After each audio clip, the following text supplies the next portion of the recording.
Hello and welcome to my podcast. Do me a favor, subscribe to the John Keim Report wherever you get your podcasts. If you're watching on YouTube, hit that like button, hit that subscribe button. You can find us there as part of Ampire Media, Ampire.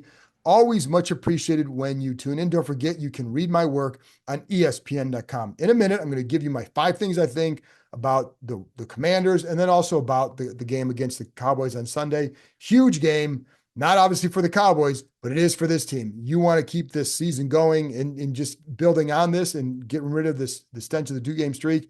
You got to win Sunday. Anyways, before I get there, a couple things. Marshawn Lattimore, I'm sure you know, is out. So not a surprise. Didn't do anything with the team on the field this week. All we saw him do was working on the side field. When we talked to Dan Quinn on Friday, he said he does have optimism about his chances for playing next week. Doesn't mean he's going to. And I think Dan Quinn's an optimistic guy. But so I'm not going to sit here and say, hey, it looks like, because I don't know that. Until we see him on the field, you cannot know what the heck's going to happen. And Nicky Jabali even asked him, there's something else. I was wondering the same thing too. Would they just save him for after the bye? I mean, you have Tennessee is not an explosive offense. This Lattimore has a history of hamstring injuries that could complicate any sort of return for him, and which makes you want to be more cautious. And the one thing we've seen with this team is they were cautious with Brian Robinson with the hamstrings.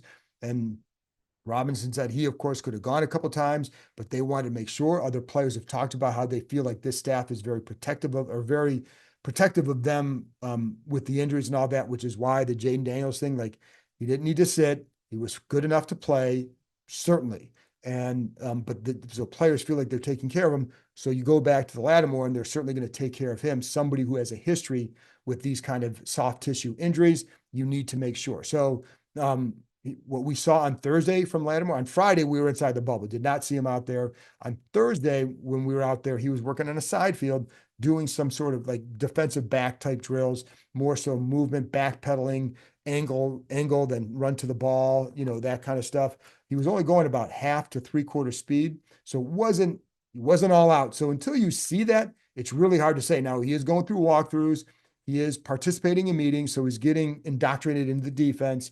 That's all good, but you got to get on the field and you got to let it loose. Is 1 week of practice enough to show, hey, this is what you can do? So I don't know. And that's why I'm not sold on the fact that he'll be back for Tennessee. I just don't know. It would make sense again to just give him that extra week, get the bye week, and then guess who he gets to play in his first game? The Saints. So anyways, don't know what's going to happen. Quinn said optimistic. We'll see. Austin Seibert said on Thursday he's going to kick, that he would kick on Friday. On Friday, Quinn said that he was trending in the right way. So the coach has the final word, but it certainly seems like Austin Seibert will kick on Friday. And then on Nick McLaurin, special teams ace, he's listed as questionable for Sunday's game. Anyways, let's get to my 5 things. Well, I think this is a get healthy game, and it has to be, not just from the standpoint of physical health, but mental health. Get rid of that 2-game streak, but also get your offense back on track. These are the kind of teams that you had dominated, right, for all year, but also the defenses that you really had a field day with. And I would to be honest, I expect the same thing on Sunday. If it doesn't happen, then you have to start wondering what really is going on. Anyways, and I think, the funny thing is about all the angst about the offense, it shows you how high the standards have been raised in only 10, 11 games, right? Because people the Philly game was not their best game on offense. Was it just because the Eagles defense? Well, I think it's a really good defense. I think they had a really good plan, but is it just that? Does that mean if you have a good offense, you can just accept that? No, because your job is still, you have a really good offense. So your job is to move the ball against a really good defense. How can you do that? And was there more going on? Was it as simple as tough to play Philly on the road after playing Pittsburgh, a very physical team at home? So on a short week. Is that the only reason? We'll find out Sunday, because if they go out and have a big game, you can say, okay, they're back to what they were doing. And yes, the Dallas defense isn't as good, but this is what you do against those kind of defenses. I think they need to get back to the offensive efficiency. And that's, again, the Cowboys should give you those opportunities. With Jayden Daniels, it's a get healthy game for a few reasons, right? Now, there are a lot of theories about what's going on with him. Can you say with 100% certainty what is right? Hell no, I can't. I have my own theories. I'm not putting money in Vegas on my theories. I think there are some things I think are pretty right, but I don't know for 100% sure because one person knows really how the impact of the ribs, and that's Jayden Daniels. What I know about guys like Jayden Daniels is they're not going to let a lot of things bother them, and they're not going to use things as excuses either. So if he's telling people in the building nothing's inhibiting him, and others have said the same, well, okay, but would that inhibit somebody else? Maybe. But what I do know about the ribs, so what we know, this is what you just rely on. Here's what we know. We know he hurt the ribs. We know he had pretty good games against the Bears and the Giants. We know the last couple of games, it looks like there are some things that are off. They also played two of the best defenses they're going to face all year. All of that is true. We also know that he's lost a lot of practice time. Well, why did he lose the practice time? Because of the ribs. So the ribs have clearly had an impact on the game.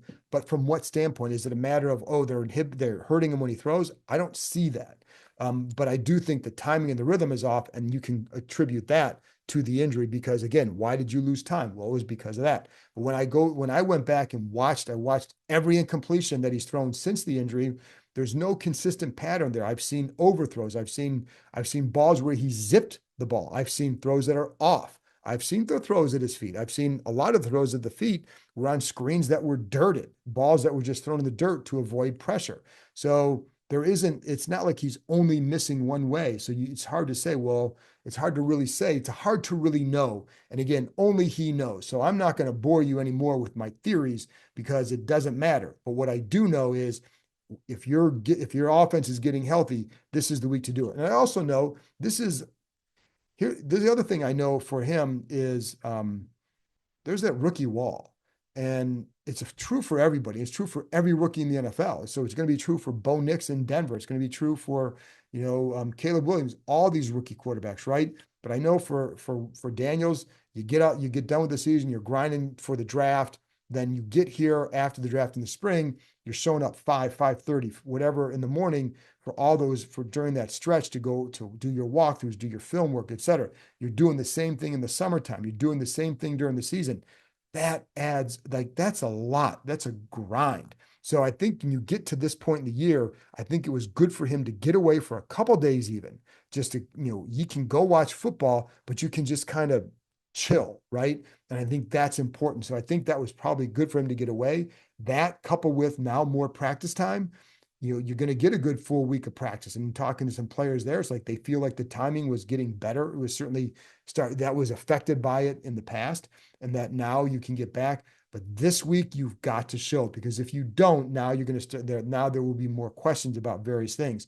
And some of that includes, the runs. And again, I can tell you that against Pittsburgh, harder to run against them as a quarterback. Philly, really good job in that. But, it's not impossible. So, we saw him do things, right? So you can all guess on that. But this defense, you have a chance to do that, right? So I think that's why if certain things aren't happening Sunday, now you have to start to say, okay, what's going on? And it wouldn't just be about him. And I think it will get right too. So I'm not too overly concerned about that, because it's not like it's been this long stretch of really bad play by the offense. I mean, shoot, against the Steelers, 27 points. Now, 7 of it was set up by the missed fake punt and deep in the Steelers territory. But there were also 4 or 5 plays where if you hit one of those plays, you're in position for at least 30 points. So, and they weren't hard plays to make. A drop by Zach Ertz, throws that we've seen Jayden Daniels hit, right? And that, just a bit too wide here, a bit too long there. The missed block by Cosme and a quarterback draw where Jayden Daniels would have run for 30 yards because that's what was available and would have set him up for a game-winning field goal. That play happens, we're not having the same discussion. So it's really, but the point is, the issues there it was more, the plays were available. And that to me is something that's very important. Against the Eagles, I didn't see a lot of plays available. That was a much bigger concern than it was against the Steelers. So that's why you need to get back to who you are as an offense. And I think this has to be the game you do that to set yourself up for a good December and a good, strong playoff push. But it goes beyond just Jayden Daniels. This also, folks, is the offensive line. Like the offensive line, you had Wiley playing with a hurt shoulder, Biadasz with an ankle, Coleman with a shoulder. And I think the good thing for them is you're going to get Cornelius back healthier. So can he help? Can he and Coleman rotate? Coleman was not very good against the Eagles. So I think there's just some things there that would help this group maybe with some time off. And I think in the 2 weeks with the bye will help them even more. And so I think those are some things that it's not just about Jayden Daniels. When you look at this offense, it's in a collective, that front, and then Daniels, and you need Brian Robinson in there. And I think this is a game where against the Cowboys, you're going to have chances to get that run game going, because that run game has to get going. But this is the week to do it. Dallas is not good against the run. When you watch them on film, I think you can use some of that quote unquote eye candy to, which Washington likes to do with Kingsbury. You can use that eye candy, create some cutback lanes off of that. So look for that on Sunday. But to me, Sunday, we can all talk about Jayden Daniels, but it starts with the run. I think you've got to get that going, and you don't want Jayden Daniels having to drop back 30 sometimes. I think ideally it's in that 25 range, and you hit some big plays. But I think you use the run game a lot this week, because I think that's what you need to get going down the stretch to be the offense that you need to be, because you do not want to be the one-dimensional attack, because I don't think that's going to work for them. I just don't, but I think the run game will be a key on Sunday. And again, Dallas will allow those runs, and you see them on film, like you can get some of those cutback lanes for sure. So, I think you need to win this game, but I think you need to look sharp. I think a lackluster 20-17 win, well, it's great you'd be 8-4, but I think we all know that you want to look sharp in this game. And, I think this is the kind of team, and given what Dallas has going on, the injuries, the record, the season, and all that, you can look like Cleveland or Carolina. I think people will be pretty happy with that one. So, and that's, if you're playing at a high efficient level, that's what it should look like. And I think there's no reason to not think that can happen. But that's, to me, what will it, again, you just need to win. Ultimately, you just need to win. NFL, it's hard to win. I get that. But I think you want to look sharp to make people feel like, hey, this team is still going in the right direction, which I think it is. So anyways, there you go. That's number one. Number two, I think it's too early to have the Cliff Kingsbury discussion about his offenses and the fading in the second half of the year. Folks, we're really talking about one game. So it's a tiny sample size of an offense that, have they figured this out? I know in Arizona, oh my gosh. Well, the offense is slightly different than it was in Arizona anyway. So it's not like it's exact same offense that he was doing there. And I know that the need to adjust is always going to be there, but this is a different situation. Shoot, even at quarterback, there was one year in Arizona where, his offense fell off because Kyler Murray had an ACL tear. But I know that was a knock on Kingsbury. One of the criticisms was that the offenses did do that. And I had my ESPN colleague, Josh Weinfuss, on after they hired Kingsbury, and he talked about that as well. And I talked about that with some other coaches in the league too. But, some of that you have to look at each situation, why that happened. Again, one year, Kyler Murray's not out there. The other thing is, I think Jayden Daniels studies the game a lot more than Kyler Murray did. That's going to help. But, the other thing is, like, this is a different offense. So for example, when Kingsbury went into Arizona, he came in there, the 10 personnel, one back, there's no tight end. So, you got, it's a wide open attack, right? Just spread the field and go. That's the true air. That's the air raid from college, right?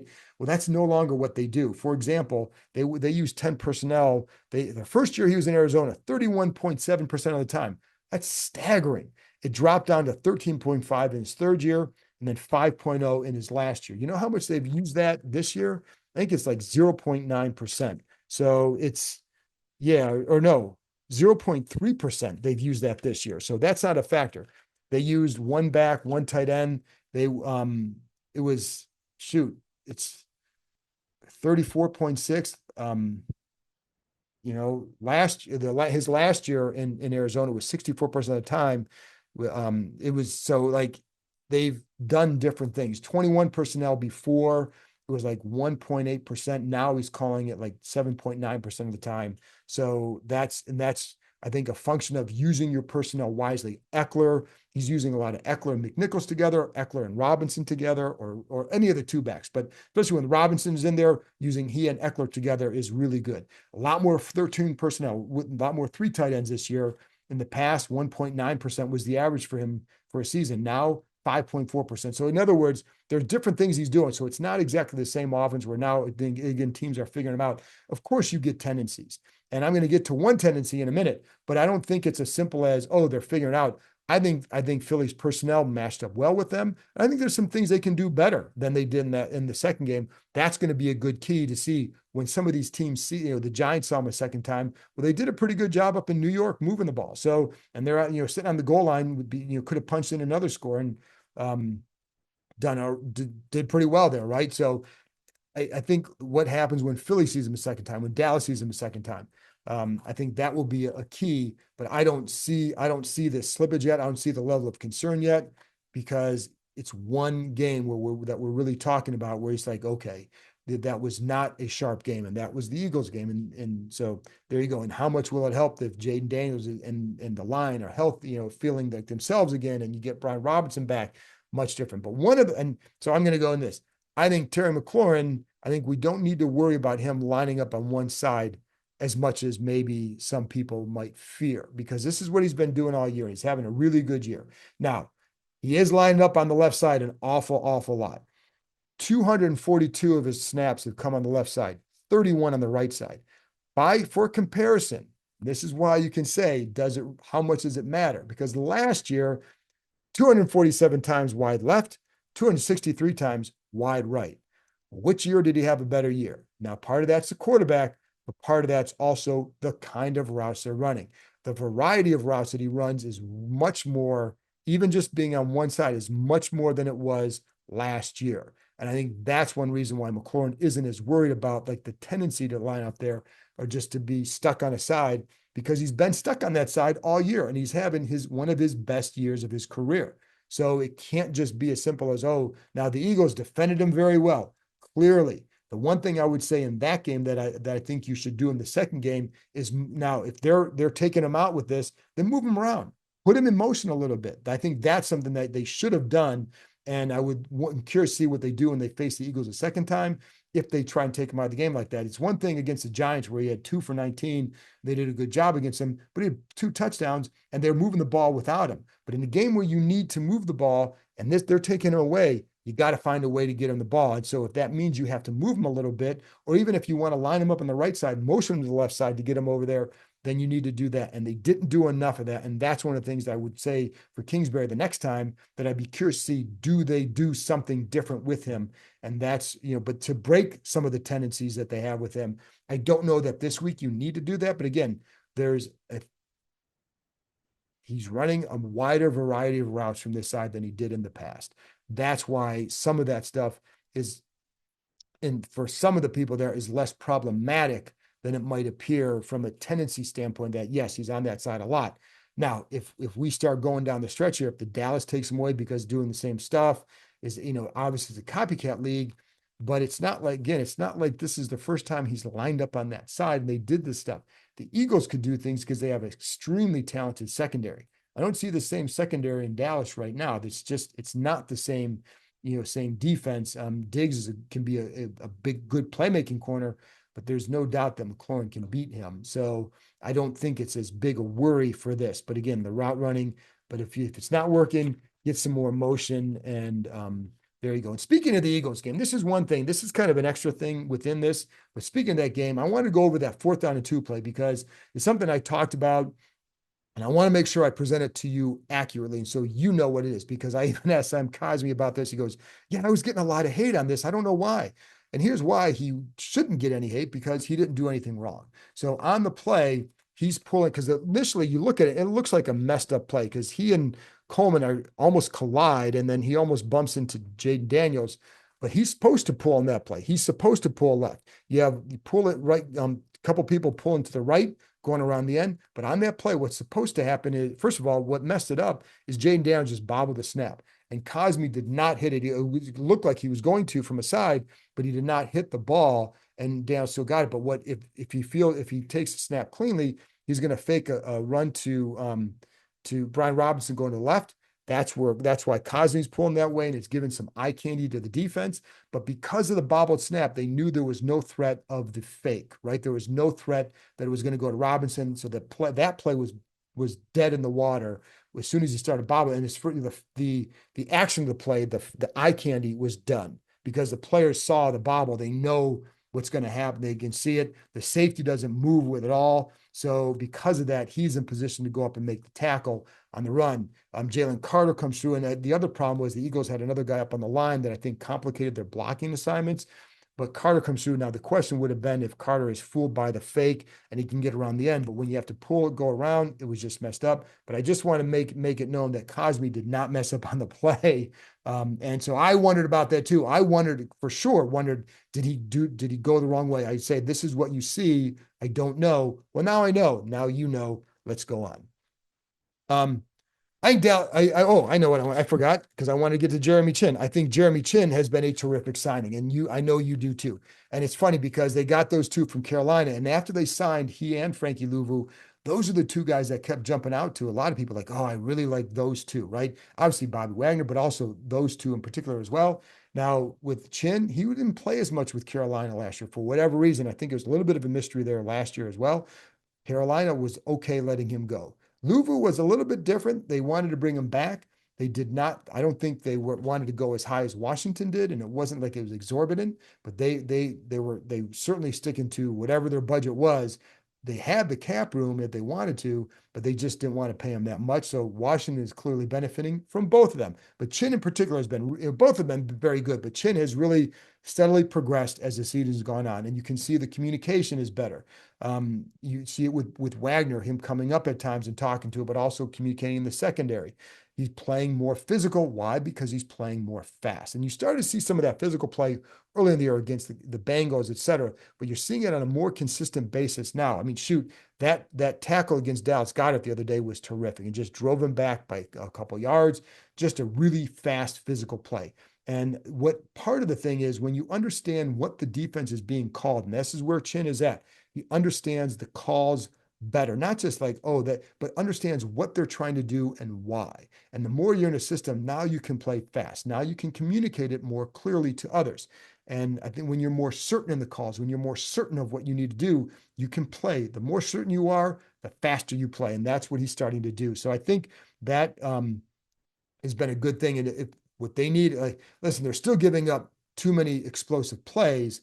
I think against the Eagles, you had a couple of those long runs in the fourth quarter. You know what? And this is a little detour here, but what I like about Joe Witt is he doesn't put up with the BS. He's not going to give excuses. After the first game of the year, he wasn't going to say, well, it's okay, we play like that because it's the first game of the year. And he's not going to say, well, it's okay, they played like that for 53 minutes because blah, blah, blah, he got tired. He doesn't give that excuse. He's like, your job is to play 60 minutes. Play 60 minutes. You can handle these runs better. But he also puts a lot of the onus on himself. And it certainly comes across as very sincere. And what you don't hear, I think it is, because I'll be honest, like there have been times in the past where some of these coaches are throwing guys under the bus. And there was the defensive line coach here a couple of years ago who would do that to players, maybe let them take the blame when they shouldn't have. It does not go over well with the players. Coaches who take the blame, it goes over well with the players. And or just point out like, hey, I could have made this call better, and not just say it, but give an example of a call that you could have done better, or an example of something like, hey, maybe we're putting in too much stuff in practice. I need to cut back. He said that earlier this year too. So that goes a long way. But I say all that to say like there's still some issues with this defense. I think he's done a good job. I think when you get Lattimore out there, whenever that is, I think that can really they can continue to strengthen the secondary because you look at like what Mikey Sainristil is doing on the outside. And what he did against A.J. Brown. And I think you have the parts now for the secondary. Quan Martin, I think, has done a solid job. And Chin is now is becoming more consistent with everything. That's what you want to see going down the stretch. Can they, so I think and they did a good job against the Eagles passing game. It was the run game that ultimately got them, and the lack of Washington's offense that made that game, that kind of certainly went that direction as well. But I think, you're feeling better about the deal. The Steelers and the Eagles, though, did hit more of those 15, 20-yard plays than you like. But I think coming up here, again, get healthy. That includes this group. But Chin has been a very good signing. So there you go. And then I think Dallas is not good. How do you like that? How's that for some really good insight? But listen, man, we all know there's not a lot going on down there. And it's funny because and I did have Todd Archer on. If you didn't listen to that podcast, it was on Thursday. Gives you a really good update on the Cowboys. If you want to hear about how bad it is in Dallas, go listen to Todd. And it definitely, when you talk to the guys here from the Cowboys, like they know what's going on down there, but they also will say, like, some of those guys, it still matters that they're playing for the Cowboys. Like, there's something different playing for them, whether you like to hear that or not. There is. And so, but here's the reality. Season's not going anywhere. And the head coach is in the last year of his contract. All sorts of speculation. We've all been there. We've been there, folks. So we know how that goes. Their line is banged up. Zach Martin is out. Tyron Smith might not be able to play. He might, if he plays, he's not 100%. Center has been okay, but he hasn't been as good as Biotish was for them. So there's been a drop off there. The tight end Ferguson, he's dealing with stuff. So, obviously Dak Prescott is out. They don't have a running game. Listen to this. They have no run game. They have 4 runs this year that have gained 15 yards or more. 4. You know who has fewer than that in the NFL? Nobody. Washington has 21 such runs. So that just gives you an idea of just where this offense is at. That means, this is a game like Cooper Rush has to beat you. Make Cooper, make him beat you. They have no deep passing game with him.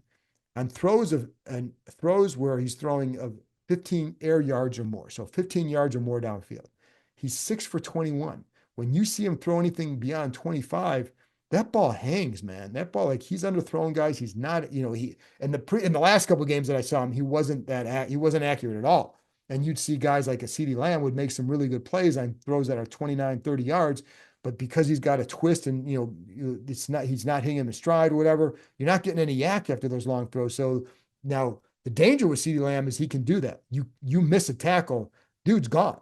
But with Cooper Rush throwing downfield, not getting a lot there, right? So the pass that went for 64 yards to Turpin, like, that was a slant, and he just took it. And the center, the safety got out, vacated the middle, and just kind of did a poor job.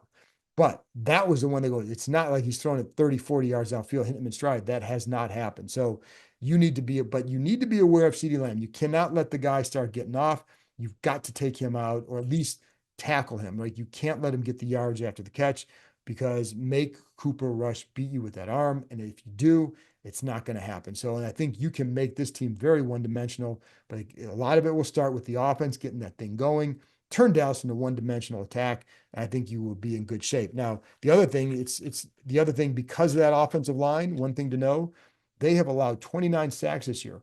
25 of those 29 sacks have come off 4-man rushes. That tells you where the state of that line is. Like, you can beat those tackles. You can beat the guards, right? Especially with that Zach Martin out. So there's a lot of ways to hurt that offense and put them in a bad spot, and you have to do it. So there you go. Now, defensively, it's still all Micah. And actually there are a couple other guys that are obviously pretty good. Like, there are still some parts there.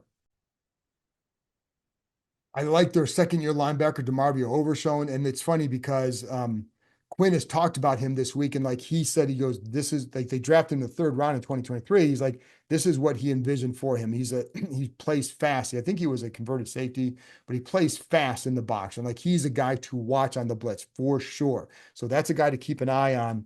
But obviously, so much of this is about Micah Parsons, and if they're going to move him around the deep, and he's the one you have to worry about. Diggs can make plays. Don't know about Deron Bland if he's going to play. Has been out, but those guys compete and they can make plays. But a lot of it starts with Micah Parsons, and they're just this again. This unit is banged up, but with Parsons, they move him around on the line. I don't think they don't. Talking to guys here, like, they don't move him around as much as they did when Dan Quinn was the D coordinator. And by that I mean, like, you could see him, like, he will drop into coverage still. He will line up at different spots in line. I saw him line up inside at times. But what you're not seeing is as much like the inside linebacker stuff. And, he'll not as much as at the linebacker in general, outside, inside, as under Mike Zimmer as he was under Quinn. So whether that's good or bad, it is what it is. And so, but he's still somebody you have to worry about because he's extremely athletic. It's funny because he's not the, heaviest guy, but he's so athletic. And I think, he is so quick that even if you chip him, he's going to be a pain in the ass. Like, there are times you used to watch him, like Houston chip him. Well, if you give him that little crack inside, he's gone. And then Zimmer will show those, like Zimmer's the double-A gap dude, right? Like, he loves to blitz that gap and he'll line up guys in or drop, whatever. If you remember, Robert Griffin III is the legend of the game Sunday. I bring that up because if you remember, Zimmer was the coach of the Vikings in 2012 when Minnesota shows that double A gap blitz and Griffin just hits that, 70s, I think it was 76-yard run that clinched that win, going down the sidelines with the whole stadium cheering except for the backup quarterback. Anyway, but that's Mike Zimmer. So that's what they're going to do. But what they do with that too is there are definitely times where Parsons will line up on the outside. You show that double A gap blitz, and then he's going to kind of loop in behind that to get you inside. So it's not, he may not be standing up there and doing it, but he's coming from that same area in a different way. So there are a lot of things that you have to worry about with him still. And the other thing is with Daniels, obviously can run the ball. They have been hurt at times by scrambling quarterbacks. Now, last week, C.J. Stroud, three scrambles for 26 yards. You know who didn't scramble much on them? Lamar Jackson, only 2 scrambles for 6 yards. But you know what? He had 12 carries for 81 yards in that game. So there is a chance to run against this defense for sure. And when you watch, like when I went back and I watched all of Lamar's runs against them, and just to see how did he hurt him. So that zone read hurt him. And there were a lot of times where I felt like Dallas's ends, including Micah Parsons, were not very disciplined in how they covered the zone read. And there were times where like they you want to be square. Like Parsons is so athletic. You play that square. If the quarterback keeps, he's going to get you, but he's turning to the ball. He wants to go make a play on the ball. And sometimes he's crashing down. He's starting inside against the ball, against the runner. And it's not always on Derrick Henry. So it wasn't just because it's Derrick Henry. So they were letting Jackson get outside. But the other thing he did too, Jackson, was some inverted zone read. So you're faking, and instead of going outside, you're coming inside. And so he got some runs that way as well. But I didn't feel like the Cowboys were as disciplined against that. Certainly not like the Steelers were, or maybe even the Eagles, but especially the Steelers. I think the Steelers are really hard to do that against. But anyways, so I think that will be available for Daniels as well. Like I said, I felt like there were some gaps in the rush at times where you haven't gotten those gaps the last 2 games. Again, that's why I can see Daniels being able to get maybe scramble from where he has maybe not huge yards, but man, that 1st and 10, 7-yard scramble. Now it's 2nd and 3, better spot. 3rd and 6, 7 yards, first down, right? That's what they haven't been getting from him. And I think you can get that certainly this week. So, I think you'd like to see some of that eye candy against this group too. And that's where you get those cutback runs, but some of the jet action, the fake jet actions, I think again, going back to Baltimore, what they did with Lamar, the fake jets, some of those inverted reads, that was something for sure as well. So I do think they'll blitz more against, they don't blitz a ton, but they will blitz more against, seems to be, they would blitz more against quarterbacks that can run a little bit. So I think that's something to watch as well. But overall, listen, folks, this is a game. Oh yeah, this is a game. And I did talk about CeeDee Lamb. I had this down my notes, but I've already talked about it. So he's really good. He's the guy you got to worry about for sure. So, but this is a game that this team has to win. I think my sense would be they're going to come out and look pretty good. If they don't, then there are going to be some questions going to that Tennessee game, but they absolutely have to win. It's funny because for ESPN a couple weeks ago, we had to do a season, second half of the season look, right? And it's like, what's the big game of the second half? Well, my take was this game. Why? Because I thought they might lose both to Pittsburgh and Philadelphia, or they'd be possibly coming out of there with 2 losses. That's why I picked this game. I think they'll get healthy. I think you'll enjoy the day. And we'll move on to Tennessee after that. Anyway, that's it from me, folks. I appreciate you joining me all the way to this point. And I will be back after the game with a wrap up of the Cowboys and Commanders. So I will talk to you next time.